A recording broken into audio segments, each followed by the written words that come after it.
Bukayo Saka's performance against Slavia Prague was a mixed bag.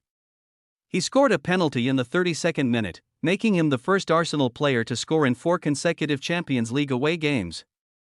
However, some Arsenal fans weren't impressed with his overall performance, feeling he was struggling against Slavia's defense and getting bodied by their fullback. Despite this, Saka's goal was a record-breaker, and he showed composure taking the penalty.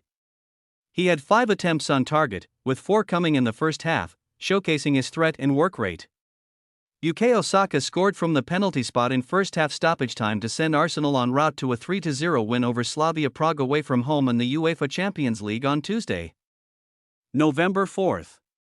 Saka wasn't the only star, with stand-in striker of sorts Mikel Merino finding the net twice at the Fortuna Arena. Injuries at multiple spots meant Arsenal chief Mikel Arteta had to refresh his lineup.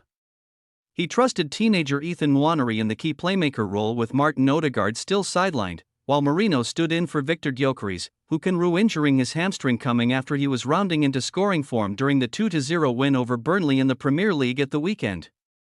Merino delivered in relief, deftly turning in a cross from Leandro Trossard barely a minute after the restart.